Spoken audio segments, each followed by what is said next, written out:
Welcome, everybody. Thank you for stopping by. This is Hang 10, Episode 2, with your host, Quinn Kalani. And if there's one thing that I do not understand, one concept that I do not understand, and that is, I don't think it's a myth. I'm pretty sure there's scientific evidence to support it, but I've never really subscribed to the idea of a runner's high. You know, one thing I've been doing a lot recently is I've been going for about a mile and a half to 2 mile runs every day or so. And I say that liberally. In the hottest part of the day, sometime between 3 to 5 p.m., 97, 98 degrees, full négligé. And you go through some things. You think about some wild, crazy shit. You know, you get that West Coast, Northern California sun beating down on you. You know, I don't see pink elephants or dwarven giraffes. Well, I don't see much of anything. But you do think about some crazy things. Now, in no way, shape, or form would I compare that to a legit high. You know, the only high I get from running is a high need for water. I have a high need to quench my thirst. Runner's high is like is like just having cotton mouth without actually being intoxicated. You get that endorphin release, but I mean that passes as soon as you pop a squat. That runner's high is that mid, that gutter bud. That's what that is. So I don't believe in it, but I'm going to keep doing it. You know, they said recently 7,000 people tested positive for the coronavirus a couple of days ago, and then 5,000 people tested positive the following day, and that's just in California alone. But they're also saying that there may be some new evidence that both light and heat are very, very potent antagonist to the coronavirus. So maybe we'll see. Maybe going for a jog at the hardest part of the day is just what the doctor ordered. Here's another reason why runner's high is bullshit. If runner's high was a real thing, there'd be a lot less fat people. Think about that. It's like those rhino dick pills, or those penis enlargement pills that they advertise on every porn site ever. If those existed, everybody would be taking them. You know, it's the same thing with this balding medication. If there was really medication out there, gentlemen, that could restore your hair, trust me, there wouldn't be a bald man alive. It's all horseshit. You know what's not horseshit? And that's UFC Fight Night.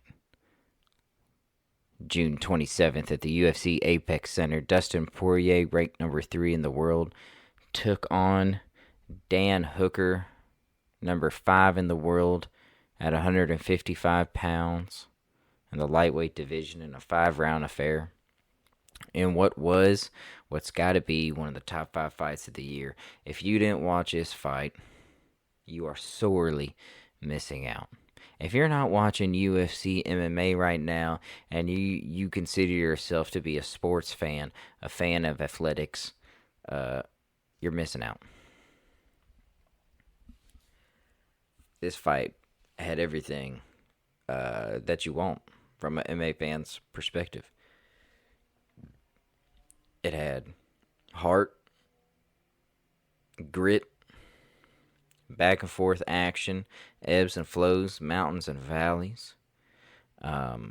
First 2 rounds, Dan Hooker came out strong. He had established a pace I thought he was looking real good with his left hand.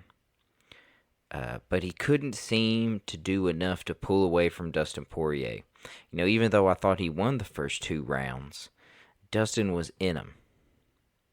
And I believe it was at the very end of the first round, Dustin was landing some really hard shots, some really hard combinations. I felt like Dustin ended every round really strongly.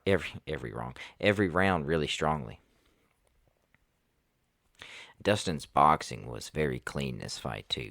I mean, anyone who watches the sport knows that Dustin's traditional boxing may be his strongest suit.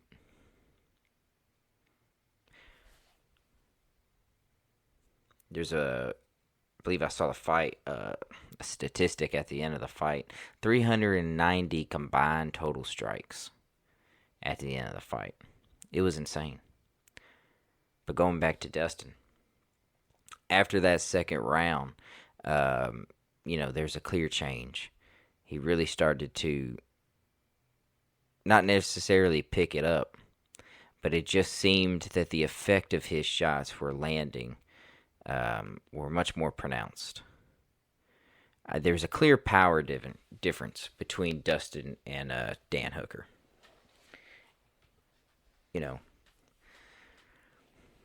Dan was landing clean shots. He was landing good shots. But I felt like his strongest shots, his best shots, were to the body and were to the calves. Particularly with the calf kick. He landed that really well in the first round. Really well. And he landed some hard body kicks in the second round and the first round. But it seemed at the start of the third round, and it seemed, incredibly evident in the fifth round, that defensively he had begun to fatigue. And man, Dustin was landing some nasty combinations. There was one combination, was it at the end of the second round, maybe the third? Dustin was pressed up against the fence, and man, just staying in the pocket, utilizing sound defensive boxing, slipping, trunk movement, head movement. Was avoiding all of Daniel's strikes and just launching back with intercontinental ballistic missiles, painting Dan Hooker's face. It was awesome. Awesome. He ended up winning a 5-round unanimous decision, Dustin Poirier, that is. And, man, one step closer to another title shot for Dustin Poirier. What a long career. I think he's going to wait to the end of September,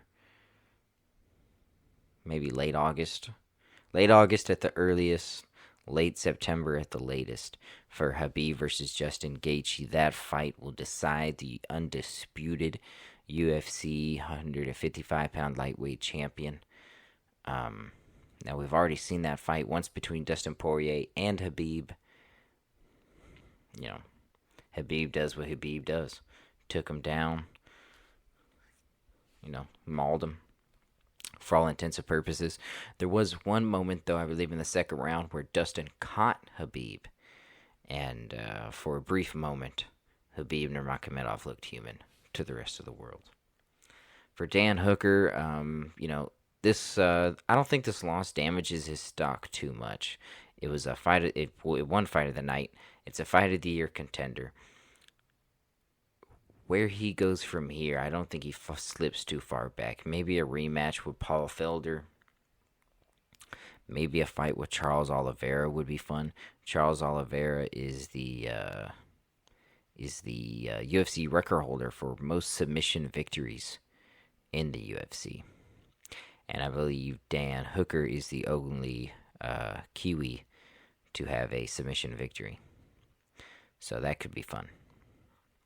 In the co-main event, Mike Perry pretty much just blasted Mickey Gall from pillar to post. Mickey Gall's young career, I'm not really sure to make sense of. There was a evidential jump in technique and skill in the striking department for Mickey Gall. But I mean, Mike Perry. Mike Perry, he doesn't get the love he deserves, man. I think people, kind of overlook him because he's loud, he's rambunctious, flamboyant. I mean, he didn't have any cornermen in this fight. His girlfriend was his cornerman. No coaches. No striking coach, no kickboxing, no Muay Thai, no Jiu-Jitsu coach. Just his old lady. Mike Perry's a character.